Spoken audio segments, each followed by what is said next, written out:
se levante. No importa que mi esposa. La mañana predicábamos de Timoteo a los varones.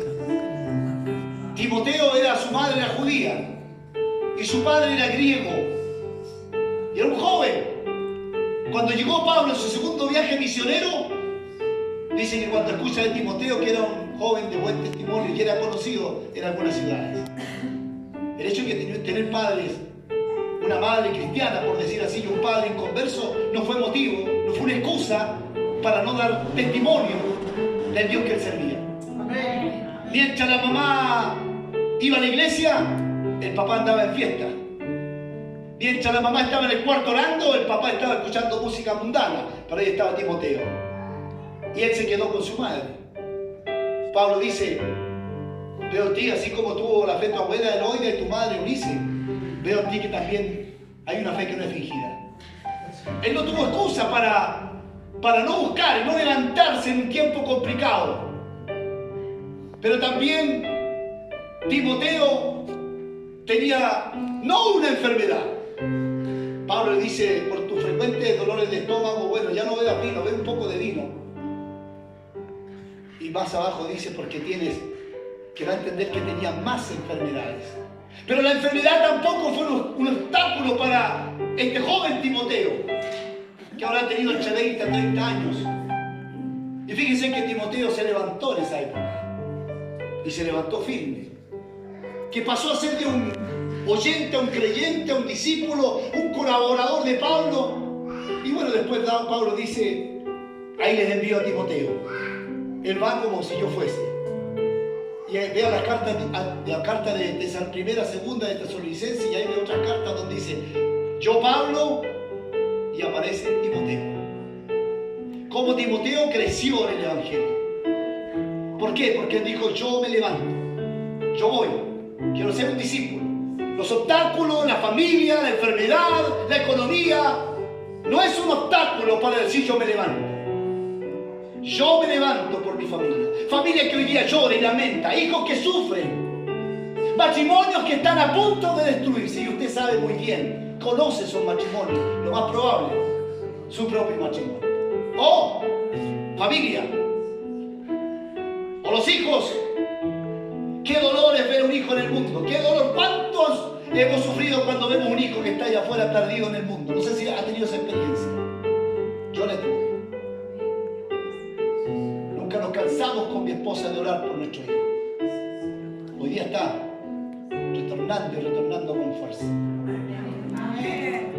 Pero hay que levantarse. Mientras los hijos pueden andar haciendo cosas, y está el papá y la mamá orando por el hijo, derramando lágrimas en el comedor o en la cocina, en el dormitorio, donde sea, y hay lágrimas de una madre, de un padre, de una hija, de un hijo que dijo, yo me levanto. Y más temprano que tarde veremos la gloria del Señor. Pero levántate como una mujer que ore. Que ore, no te preocupes que no estés aquí ocupando este lugar todavía. Preocúpate que tienes que orar. Me encantan los discípulos que le dicen, maestro, enséñanos a orar.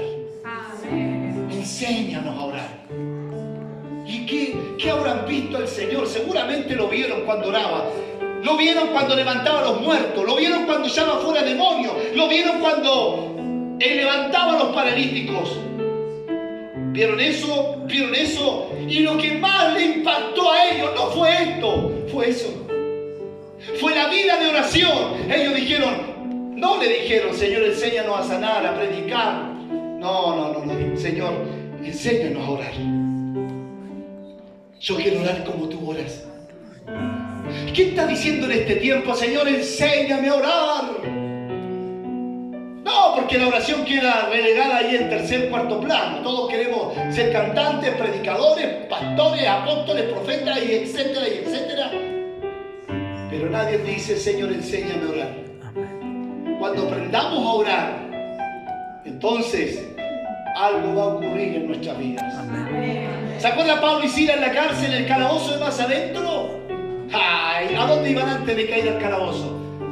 A la oración junto al río. Y ahí Allí estaba Pablo y estaba Silas. Iban camino, Pablo y Silas, camino a la oración del río. Allá, con las mujeres, con los hermanos, con la sombra, con el río ahí, que corrían las aguas, todo era fresco. Venían acá y echan fuera un demonio de una mujer y en un momento a otro los azotan y los meten al calabozo más adentro, atados de manos y de pies.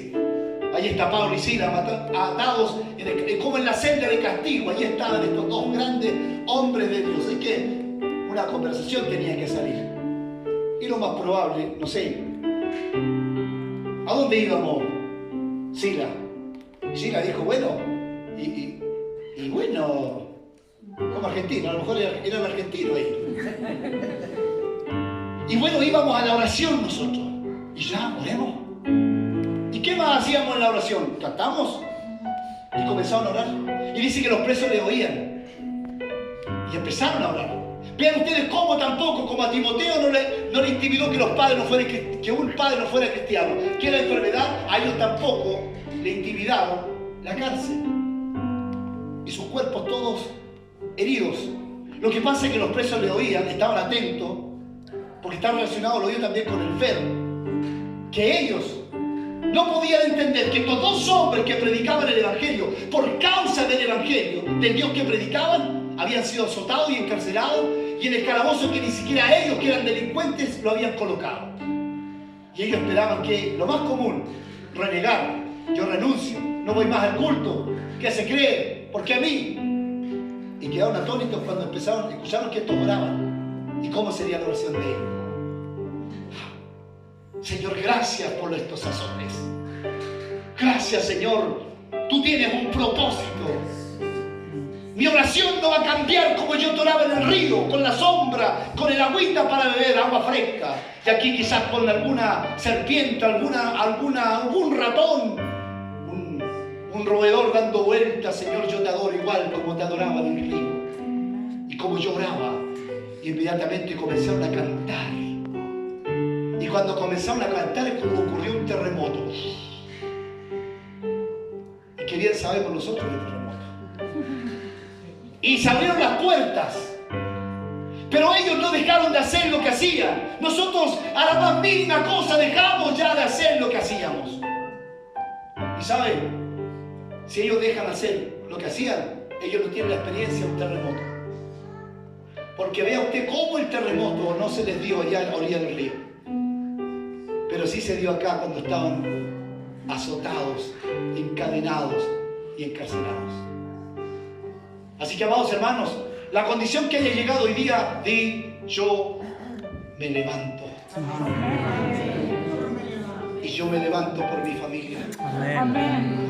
Yo me levanto por mi iglesia. Y yo me levanto por este mundo que está perdido. Mantenga su manito arriba, por favor.